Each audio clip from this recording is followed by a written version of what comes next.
안녕하십니까. 토론토 한인장로교회 신한준 목사입니다. 이 시간에 우리 베드로전서 두 번째 시간인데요.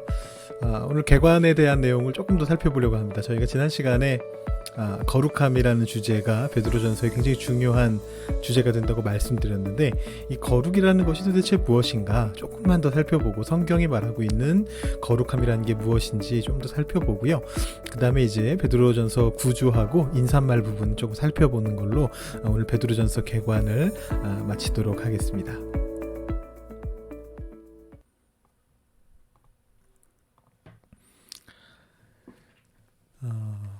거룩함이란 무엇일까요? 여러분들 그 거룩함이란 말을 들으면 어떤 것들이 제일 먼저 생각이 나시나요?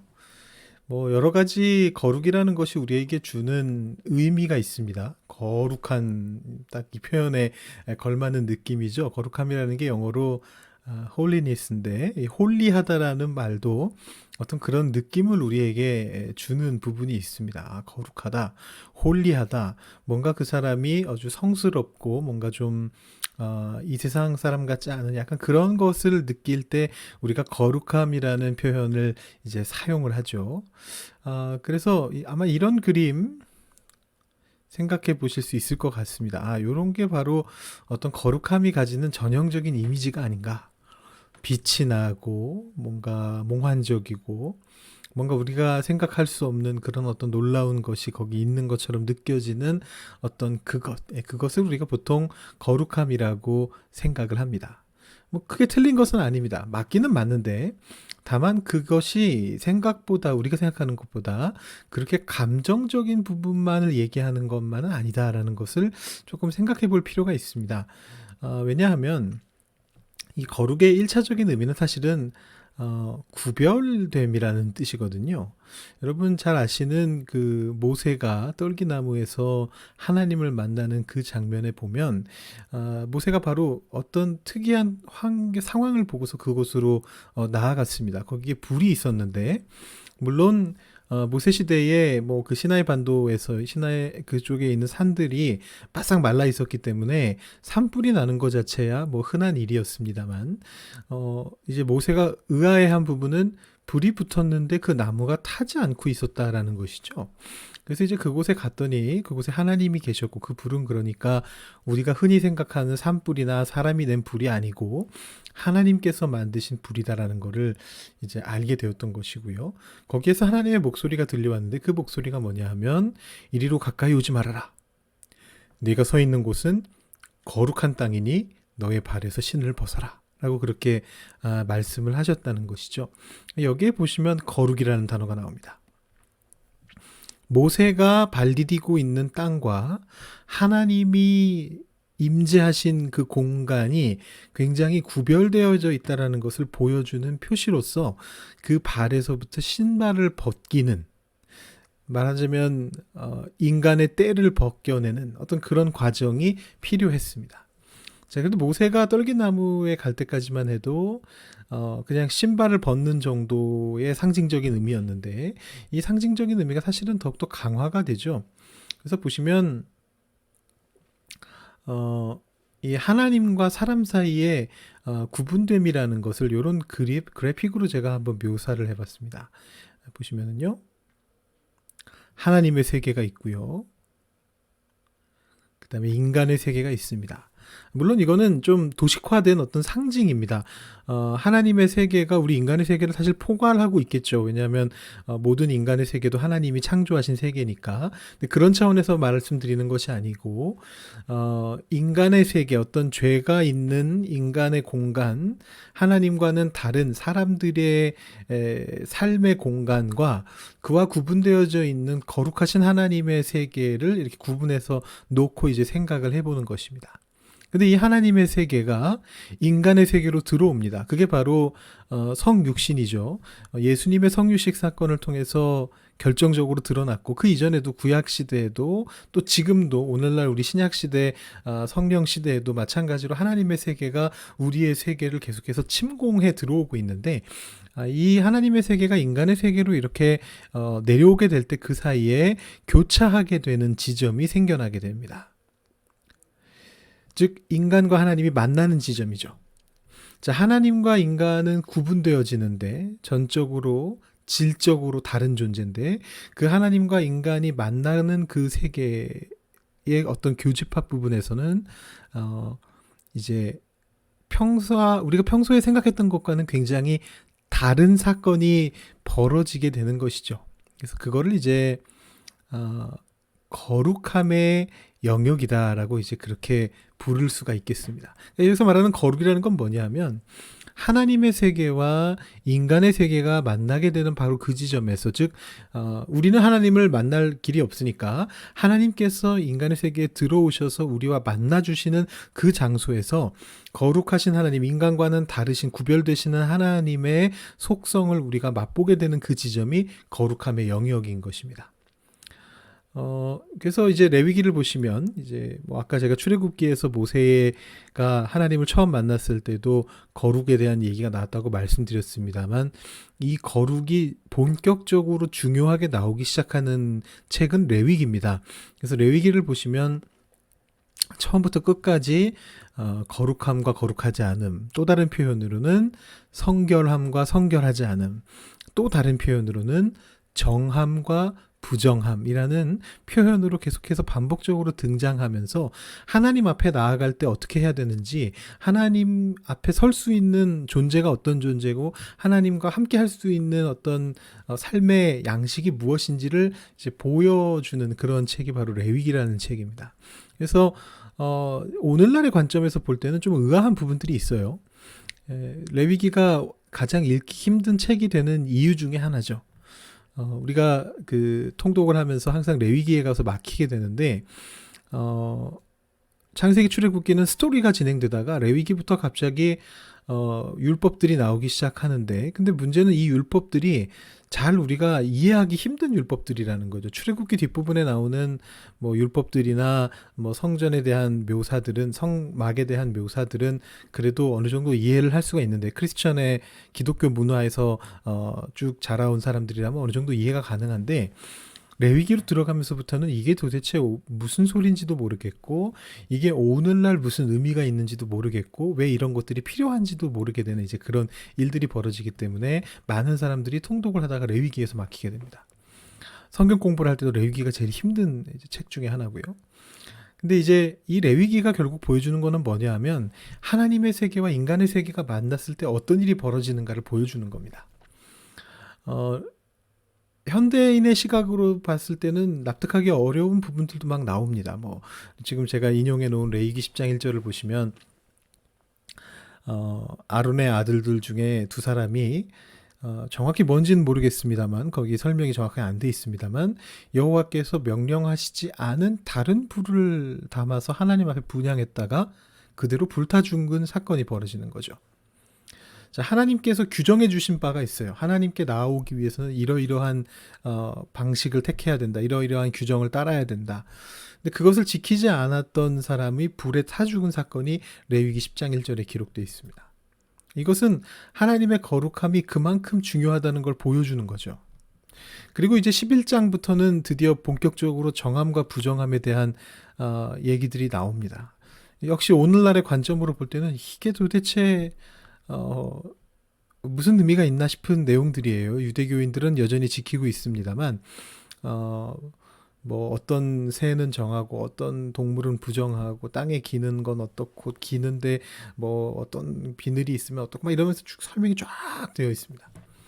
근데 이제 그 내용도 결국은 핵심은 뭐냐 하면, 레위기 11장 맨 마지막 절에 보면 뭐라고 되어 있느냐 하면, 이는 짐승과 새와 물에서 움직이는 모든 생물과 땅에 기는 모든 길짐승에 대한 규례니 부정하고 정한 것과 먹을 생물과 먹지 못할 생물을 분별하는 것이니라 라고 되어 있는데, 이 모든 것들은 사실은 하나님과 인간의 어떤 차이를 보여주고, 하나님과 인간이 만나기 위해서 인간이 해야만 하는 어려움들을 보여주는 겁니다. 하나님이 그만큼 우리와는 다른 존재시라는 것을 보여주는 거죠. 이미 신약시대에 이르러서 오늘날 이런 음식 규정들은 하나님께서 폐하셨기 때문에 오늘날 우리가 이걸 지키지 않습니다만, 이것의 의미는 뭐냐 하면 우리가 이렇게 조심조심해서 지켜야만 될 만큼 나 자신도 지키고 이 땅에 임하신 하나님의 임재를 우리가 거룩하게 조심해서 지켜야만 할 만큼 이 거룩이라는 것이 소중한 것이고, 우리와는 다른, 우리가 아주 노력을 해야만 간신히 우리에게 붙잡아 둘 수 있는 어떤 그런 것이다라는 걸 알려주는 것이 이 레위기에 나와 있는 여러 가지 규정들의 의미라고 볼 수가 있겠습니다. 그래서 이 거룩이라는 것이 하나님과 사람 사이의 어떤 차이, 하나님께서 인간의 세상에 들어오시게 될 때, 임재하시게 될 때 벌어지는 일이라고 볼 수가 있겠는데, 이 똑같은 것이 또 다른 그림으로서 하나님을 따르는 우리들, 인간들, 하나님을 따르는 그리스도인들이 비그리스도인 세계를 향해서 보여줘야 될 모습이기도 하다는 거죠. 왜냐하면 거룩의 1차적인 의미는 구별됨이니까. 그러니까 우리가 세상에서 살아가면서 기독교를 믿지 않는 다른 사람들과 함께 부대끼면서 살아가게 되는데, 그 세상 속에서 우리는 구별된 존재라는 것을 보여줘야 된다는 겁니다. 성경에 많은 곳에 그런 말씀들이 적혀 있습니다. 그래서 이 거룩이라는 것이 사실은 하나님의 것이지만, 거룩이라는 건 어디까지나 하나님의 것입니다. 구약 성경의 레위기에 있는 몇몇 구절들하고 좀 후대의 학개서라든가 이런 곳에 있는 구절들하고, 그 다음에 신약 성경에 나오는 구절들을 빼고 나면 뭐 구약의 시편에 나오는 구절들이나 여러 가지 오래된 구절들에는 거의 이 거룩이라는 건 오직 하나님의 속성으로만 돌립니다. 하나님만 거룩하신 분입니다. 근데 거기에서 이제 파생되어져서 나온 것이 뭐냐면, 그 하나님을 따르는 우리도 그 거룩함을 우리 몸에 입어야 된다. 그리고 그 거룩함을 세상을 향해서 드러내야 된다라는 어떤 그런 관점인 것이죠. 그래서 보시면 레위기 11장 45절에 우리 아까 말씀드렸던 바로 그 구절 앞이거든요. 정한 짐승과 부정한 짐승을 구분해 놓은 바로 그 잘 이해가 되지 않는 그 말씀 바로 앞에 뭐라고 되어 있느냐면, 목적이 무엇이냐? 나는 너희의 하나님이 되려고 너희를 애굽 땅에서 인도하여 낸 여호와라. 내가 거룩하니 너희도 거룩할지어다.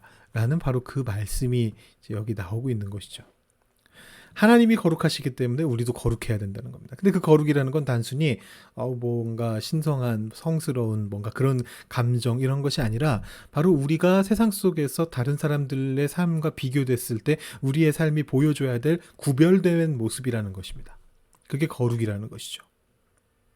그것을 좀 더 분명하게 드러내주는 것이 바로 우리가 공부하고 있는 베드로전서의 말씀입니다. 바로 이 레위기 11장 45절 말씀을 인용하고 있는데요. 오직 너희를 부르신 거룩한 이처럼 너희도 모든 행실에 거룩한 자가 되라. 기록되었으되 내가 거룩하니 너희도 거룩할지어다 하셨느니라. 이게 바로 이 레위기 11장 45절 말씀입니다. 그래서 이제 이 하나님의 말씀의 의미를 해석해주고 있는 거죠. 내가 거룩하니 너희도 거룩하라. 이 말의 의미는 행실에 있어서 거룩해야 된다. 삶이 구별된 삶이어야 된다.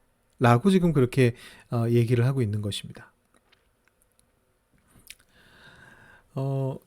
요거에 대한 설명을 오늘 쭉 드릴 겁니다. 요거에 대한 설명이 끝나면 오늘 개관이 끝납니다. 왜냐하면 이 구별된 삶이라는 것이 우리가 또 이런 오해를 하게 됩니다. 구별된 삶을 살아야 된다라는 것을 좀 다른 사람과 진짜 완전히 구분된 곳에서 산다거나 다른 사람들로부터 높은 존경을 받아야만 한다거나, 다른 사람을 약간 좀 무시하는, 저 사람들은 거룩하지 못한 사람들이야 라고 무시하는 모습을 보여준다거나, 이런 식으로 오해될 수 있는 소지가 너무나 많이 있기 때문이죠. 근데 사실 베드로전서의 말씀을 쭉 보면 그런 의미가 아니다라는 것을 이제 저희가 볼 수가 있습니다.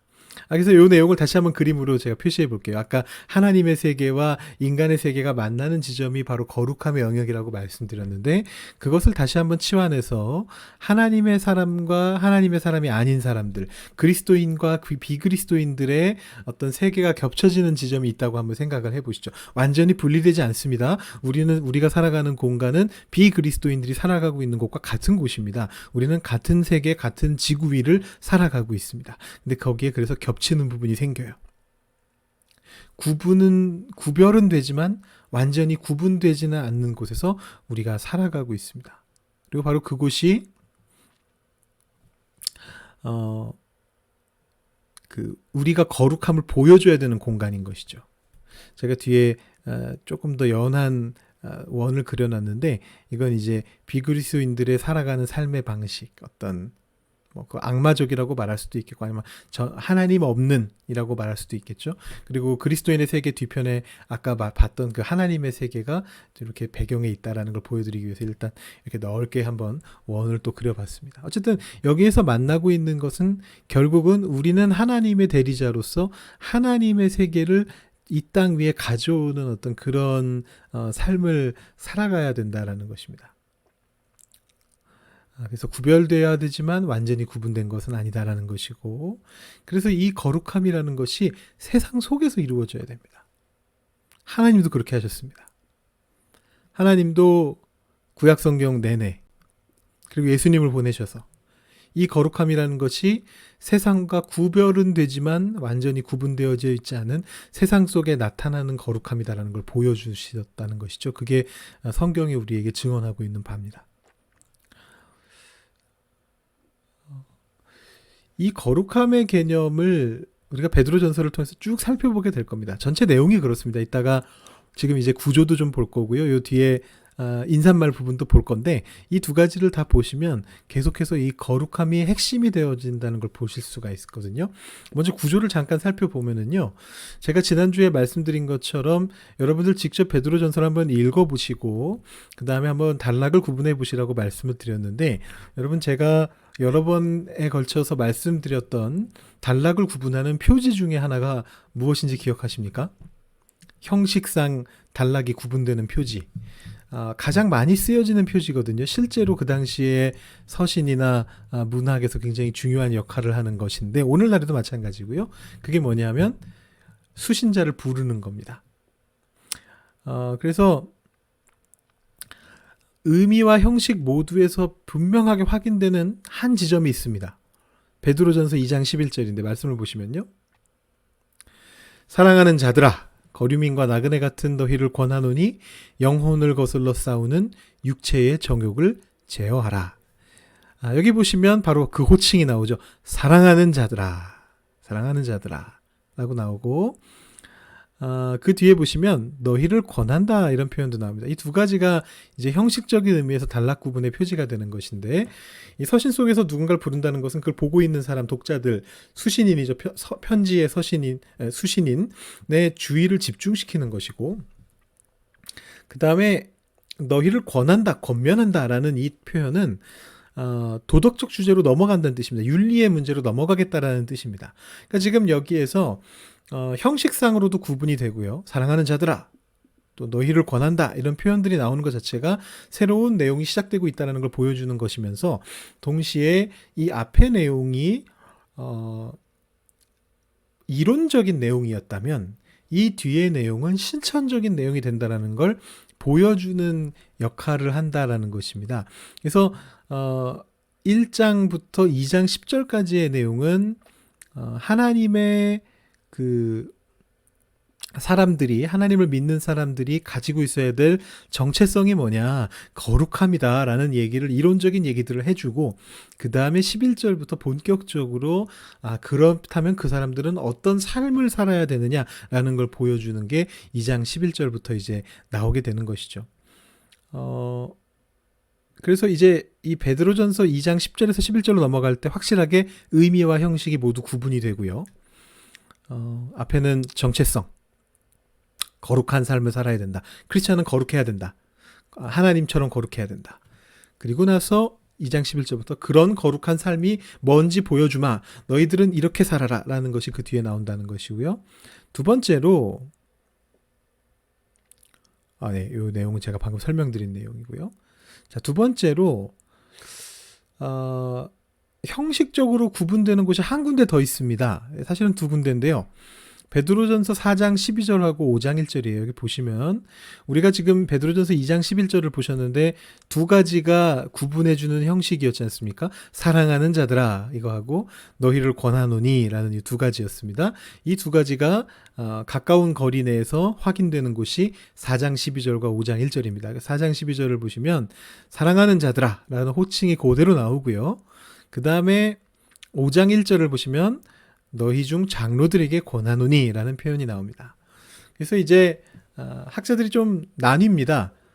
이 뒷부분 단락이 4장 12절부터 나뉘는 것인지 사랑하는 자들아 라고 부르는 데서부터 나뉘는 것인지 아니면 5장 1절 너희 중 장로들에게 권한다 여기서부터 나뉘는 것인지에 대해서 학자들의 의견이 조금 갈려지고 있습니다. 그래서 이제 그거는 이제 의미들을 파악해서 주제를 따라가면서 이제 나누게 되는데 저는 어느 쪽을 택했느냐 하면 5장 1절에서 나누는 쪽을 택했습니다. 너희 중 장로들에게 권하노니 여기서부터 새로운 내용이 시작된다라고 그렇게 결정을 했다. 제가 여러분들께 가르쳐 드리기 위해서 저는 일단 그쪽으로 결론을 내렸습니다. 그래서 베드로전서가 구조를 나눠본다면 이렇게 나눠볼 수 있을 것 같습니다. 첫째는 인사말입니다. 1장 1절부터 2절까지 모든 서신이 다 기본적으로 가지고 있는 것이고요. 그 다음에 아까 말씀드린 1장 3절부터 2장 10절까지가 하나님의 백성의 거룩한 정체성이다. 하나님의 백성이라면 이러해야만 한다라는 것을 보여주고 있는 바로 그 모습이다라는 것이고요. 그 다음에 2장 11절부터 4장 19절까지 자르는 건 어떻게 자르느냐에 따라 좀 다르겠지만 바로 이 비그리스도인 세계에서 크리스천들이 어떻게 살아갈 것이냐, 하나님의 백성들이 비그리스도인 세계에서는 어떻게 살아가야만 하는가라는 주제를 다루고 있는 것이 이제 본론의 핵심 단락이라고 보실 수가 있겠습니다. 그리고 나서 5장 1절부터 11절까지는 바깥 세상에서의 삶이 아니고 교회 안에서는 그렇다면 하나님의 백성들이 어떻게 살아야 되는가라는 내용이 담겨져 있습니다. 사실 양의 분량으로 봐도 그렇고요.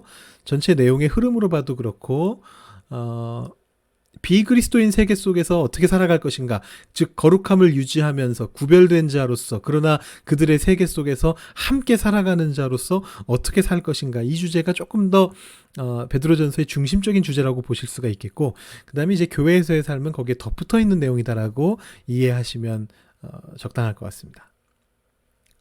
그리고 마지막에 3절짜리 마지막 인사가 있습니다. 그래서 서신으로서 앞에 인사, 뒤에 마지막 인사가 있고 그 사이에 3단락의 큰 본론이 있는데 그 중에 첫 번째는 이론적인 내용. 우리는 하나님의 백성이고 우리는 거룩한 자여야 한다. 정체성에 대한 거. 그 다음에 두 번째 단락에서 본론 두 번째 단락인 것이죠. 여기 3번으로 되어 있는 곳에 이제 세상 속에서 어떻게 살 것이냐. 그리고 마지막 세 번째 큰 본론 단락에서 교회에서의 삶을 부록처럼 이제 넣고 있다라고 보시면 되겠습니다.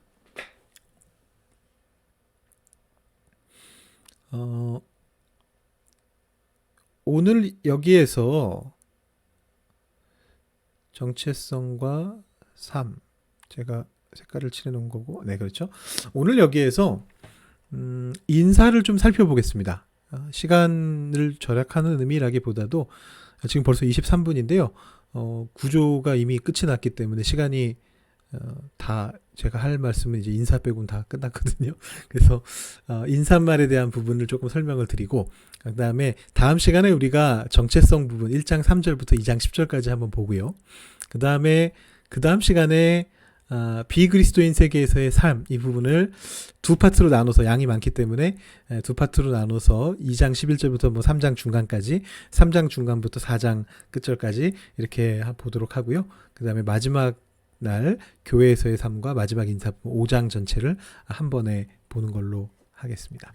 그래서 이렇게 보고요. 우리 인사에 대한 부분을 조금 한번 살펴볼까요? 예수 그리스도의 사도 베드로는 본도 갈라디아 갑바도기아 아시아와 비두니아에 흩어진 나그네 곧 하나님 아버지의 미리 하심을 따라 성령이 거룩하게 하심으로 순종함과 예수 그리스도의 피뿌림을 얻기 위하여 택하심을 받은 자들에게 편지하노니 은혜와 평강이 너희에게 더욱 많을지어다. 아멘. 이렇게 되어 있습니다. 맨 앞에는 여러분 지난 시간에 개관에서 보셨던 것처럼 송신자가 나오죠. 편지를 쓴 사람 저자 예수 그리스도의 사도 베드로다 라고 되어 있고요. 그 다음에 그 다음 절은 이제 수신자를 표시하는 거죠. 본도 갈라디아 갑바도기아 아시아와 비두니아. 지난 시간에 보여드렸던 지도에서 보신 것처럼 터키의 내륙 지역이 대부분이다라고 보시면 된다 말씀을 드렸고, 그것은 좀 경제적으로 낙후된 지역이었고 크리스찬들의 수도 많지 않은 곳이었다 이렇게 말씀을 드렸습니다.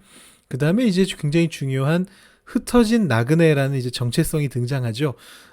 사실은 여기 수신자를 흩어진 나그네라고 부르고 있습니다만 베드로 본인도 약간 그런 정체성을 가지고 있었던 것이고 모든 크리스찬들은 기본적으로 가지고 있었던 정체성이 나그네다.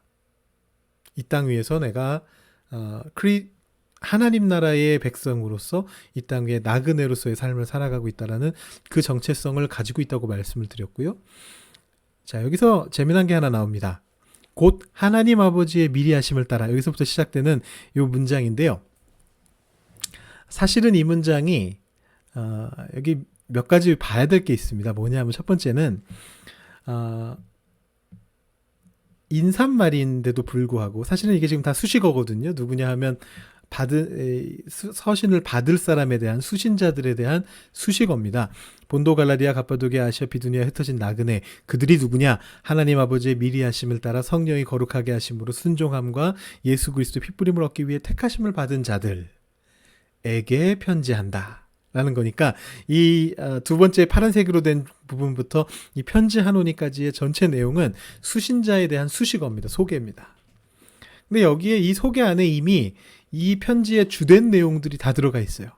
그래서 아까 말씀드린 것처럼 사실 이 베드로전서의 가장 핵심적인 주제는 거룩인데 바로 여기도 성령이 거룩하게 하심으로라는 바로 이 주제가 여기 나오고 있죠. 그리고 그 뒤에 순종이라는 말이 나오는데요. 순종함과 라는 말이 나오는데 여러분 이 순종이라는 말이 또 이제 뒤에 가면 우리 크리스천들의 삶에 있어서 굉장히 중요한 삶의 원칙으로 등장하게 되는 것을 보시게 될 겁니다. 순복하다라는 표현들이 나오게 되고요.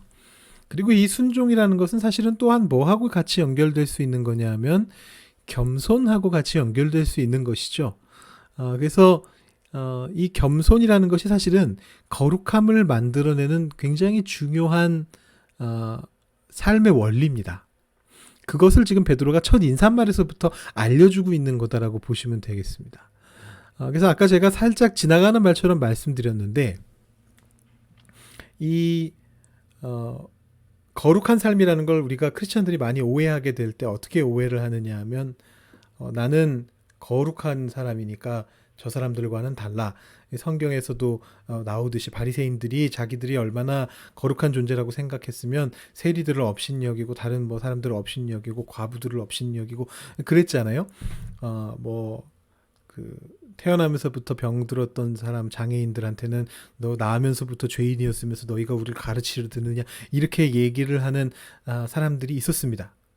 자기들이 그렇게 살면서 그 삶이 거룩한 삶이라고 생각했어요. 왜? 구별되니까. 다른 사람들과는 구별된 삶을 살아가고 있으니까.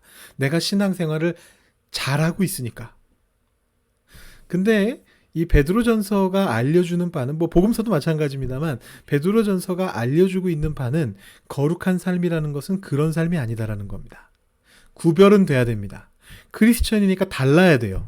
근데 그 다름이 다른 사람 앞에서 내가 우월하다는 느낌으로 가서는 안 된다는 겁니다. 겸손한 모습이어야 된다는 거죠. 베드로가 그것을 사실은 여기 인사말을 통해서 증명하고 있는데요.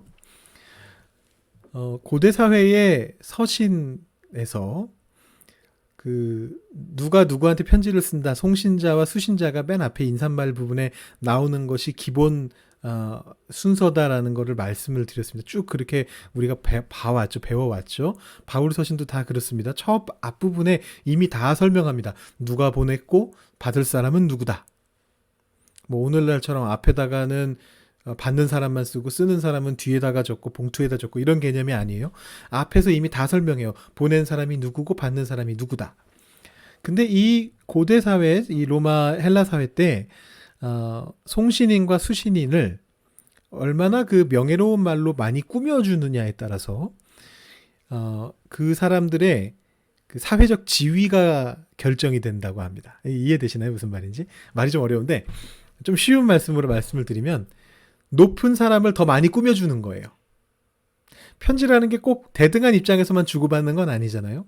그러면 내가 낮은 사회적으로 지위가 낮은 사람인데 높은 사람한테 편지를 쓴다고 생각해 보시죠. 그래서 뭐 신하가 왕한테 편지를 쓰든 뭐 밑에 시민이 총독에게 탄원서를 쓰던 뭐 낮은 사람이 높은 사람한테 편지를 쓴다고 생각해 보시면 어떻게 거기에 기술이 되냐 하면 그 송신자는 간략하게 쓰게 되고요. 수식을 많이 하지 않습니다. 그리고 받는 사람을 막 명예로운 표현으로 꾸밉니다. 어떻고 위대하시고 어떤 일을 벌이시고 아주 훌륭하신 누구에게 이 편지를 씁니다. 이렇게 쓴다는 말입니다. 반대의 경우도 마찬가지입니다. 보내는 사람이 높은 사람이고 받는 사람이 낮은 사람일 때 보내는 사람은 자기 자신 앞에 많은 미사여구를 써요. 언제 무엇이 되었고 어떤 직위에 있으며 어느 도시에 어떤 자비를 베풀었고 내가 후원자로서 이런 일들을 한 그런 나 누구누구는 누구에게 편지를 쓰노니 이런 식으로 이제 간단 말이죠. 그래서 그 편지의 수식어를 살펴보면 누가 높은 사람이고 누가 낮은 사람인지가 바로 구분이 되는 거예요. 많이 꾸며진 사람일수록 높은 사람입니다. 근데 이 베드로 전서를 보시면 베드로가 이미 인사말에서부터 자신의 겸손을 그대로 보여주고 있는 걸 보게 됩니다. 자기에 대한 소개는 딱 한 줄입니다. 예수 그리스도의 사도.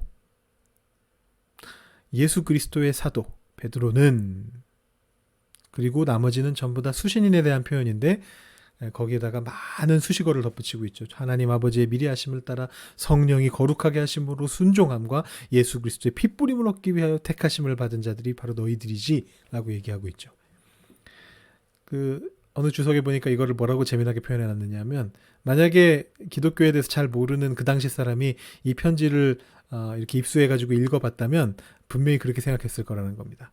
베드로가 낮은 사람이고 편지를 받는 사람들이 높은 사람들이구나 이렇게 생각했을 거라는 겁니다. 여기서 지금 베드로가 그 겸손을 보여주고 있습니다. 시작부터 보여주고 있습니다. 인사말에서도 이미 그 겸손함이 나오는 거죠.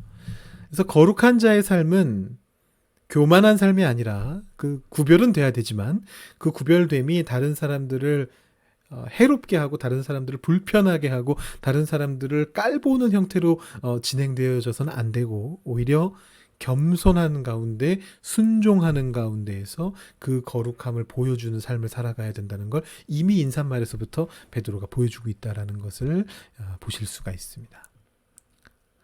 그래서 오늘 개관과 이 인사말 부분을 통해서 내릴 수 있는 결론은 바로 이겁니다. 모범을 보이며 겸손하게 살아가는 것, 그것이 거룩한 자의 삶이다 라는 것이죠. 그림을 예수님의 모습을 그려놨는데요. 가장 전형적인 분이셨죠. 가장 이 모범과 겸손을 가장 완벽하게 보여주셨던 분이 바로 예수님이셨고 그래서 예수님께서 거룩한 자의 삶의 본보기가 되셨던 겁니다. 베드로도 그런 삶을 살았던 것이고요. 베드로가 편지를 그렇게 썼던 것이고요. 그리고 베드로가 베드로 전서를 통해서 우리 모두에게 그 당시에 소아시아의 지역에 있었던 교인들과 오늘날의 우리들에게까지 그런 삶을 살아가기를 이제 원하는 것이 바로 이 베드로 전서의 전체적인 주제다라는 것을 이제 말씀드리는 것입니다. 이 쉽지가 않습니다. 특히 내가 뭐가 있다고 생각된다면 티내고 싶어지는 게 인지상정이거든요. 근데 그렇지 않은 삶을 살아가라는 것이 바로 오늘 이 말씀을 통해서 보여주고 있는 그런 것입니다. 제가 사실은 한 가지 예화를 준비를 했는데 좀 안 어울리는 것 같으네요. 그래서 말씀은 안 드리고요. 다만 요런 결론으로 이 베드로전서 개관이 마무리가 된다라는 것만 말씀을 드리고 이제 마무리를 하도록 하겠습니다. 오늘 제목이 뭐였냐 하면은 여러분 들어오시면서 보셨을 테지만 거룩이 삶에 들어올 때라는 제목이었습니다. 이제 우리들의 삶이 사실 거룩한 삶은 아니었는데 하나님의 거룩하심이 우리에게 들어왔기 때문에 우리가 우리 자신도 거룩한 자가 된 것이죠. 그래서 이제 우리 삶 속에서 그 거룩함을 살아내야 되는데 그것을 이제 베드로전서가 우리들에게 어떻게 살아야 하는가를 보여줄 겁니다. 그래서 여러분들이 저와 함께 베드로전서를 쭉 보시면서 이 바로 거룩함을 세상 속에서 살아내는 것에 대해서 다시 한번 생각해 볼 수 있는 귀한 계기가 되었으면 좋겠습니다. 다음 시간에 아까 말씀드린 대로 1장 3절부터 2장 10절까지 같이 공부를 하도록 하겠습니다. 다음 시간까지 한번 그 단락을 여러 번역본을 가지고 한번 읽어보시고요. 뭐 양이 많지 않으니까요. 적어도 개역개정판 말고 다른 버전 하나 정도를 한번 꼭 읽어보시면 좋겠습니다. 영어로 된 거 읽어보셔도 괜찮고요. 그 다음에 지난 시간에 광고 드렸던 것처럼 궁금한 부분, 뭐 다뤄졌으면 하는 부분 있으시면 제 이메일로 연락을 주시면 되겠습니다. revjonadansin@gmail.com입니다. 지난 주간에는 아무런 뭐 연락이 없으셔서 제가 오늘은 따로 준비한 건 없습니다. 언제라도 연락을 주시면 제가 이 동영상을 통해서 말씀드릴 수도 있고 좀 더 개인적으로 말씀드려야 되는 부분이라면 제가 이메일을 통해서 답장을 드리도록 하겠습니다.